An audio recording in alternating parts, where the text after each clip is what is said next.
What went right in my life is that I had the greatest opportunity to work with a biologist by the name of Erwin Koenigsberg. And he was one of the first people in the world to clone stem cells. So I had the opportunity to work on stem cells back in 1967.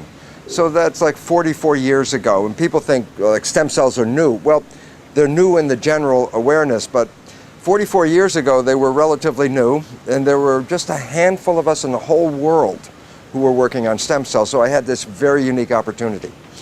And what went right about it was that the results of the experiments completely blew my mind because they were very, very different than the science I was teaching medical students. So it revealed that the environment of the cells controlled the genetics of the cell, not the genes controlling the cell. This has led to the new area of science today called epigenetics. This actually is a new name, relatively new, 1990. So my work was almost 30 years before the science. And when I saw the results, it completely contradicted what I was teaching. And when I ended up teaching at the University of Wisconsin and the results, and I published my papers, that's when I realized that I felt out of integrity by teaching the old story when I saw that the story was wrong. But the issue was I was the only one who saw it. And so I really had a separation from all my colleagues because they looked at me as being weird.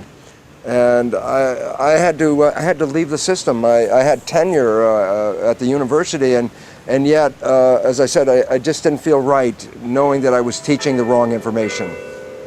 One of the motivations for leaving the system was I showed my experiments to my colleagues, and my colleagues saw the experiments all the time, and they saw the results. And yet, even observing the results, it didn't conform to what they believed. So as a result, they ignored the science. And I was thinking, well, if you're a scientist, you can't ignore these results. They're in your face. And but it didn't fit their belief system. So they sort of pushed me out to the side. And at the same time, I was also being very upset because I was always arguing with my colleagues about the results that they even saw. But they didn't want to buy the results because it would mean changing the belief system too much. And this was a long time ago. This was when people were really thinking genes controlled everything. And matter of fact, at the time, what I was teaching at that time was something called genetic determinism. That's the belief that genes control our traits, our behavior, our emotions, our structure. And so we were more or less victims of our genes. And so when we teach that in a medical school, what are we teaching? We're teaching doctors to tell patients that your life is not in your control, that your life is controlled by your genes. And when you realize, well, if you didn't pick your genes and you can't change your genes, well, then you're a victim of heredity. Whatever is running in your family, then you have to sit there and go, oh, Alzheimer's in my family, cancer's in my family, diabetes. And when people believe they're a victim, two things happen. Number one, they become irresponsible, meaning, well, why should I even care because I can't do anything about it, I'm a victim. And number two is if you believe you're a victim, then what you need is a rescuer. You need someone to come in and help you.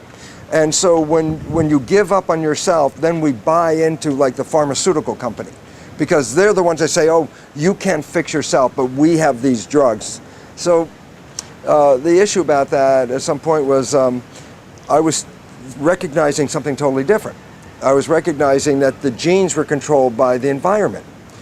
Well, compared to genetic control, which is where you're a victim, think about it the new way. If the environment controls your genes, then you are free to change your environment. So if you are free to change your environment, then that means you're not a victim. You can do something about it.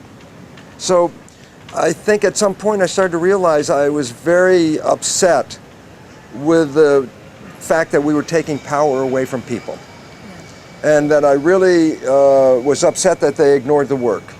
And I felt really good.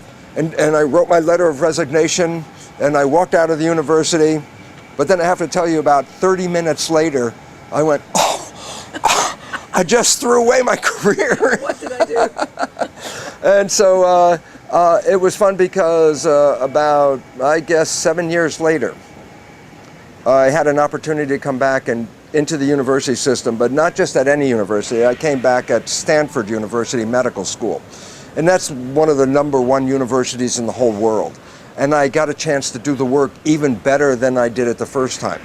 And yet the exact same thing happened. After getting the work, after publishing the papers, even my colleagues still didn't want to look at it because they were so involved with genes, they couldn't take their eyes off the genes. And then, so I walked out the second time when I finished my research and said, it's not worth staying in here and arguing with all these people. It's more valuable to go out and talk to the people on the street because they're the ones that need this information.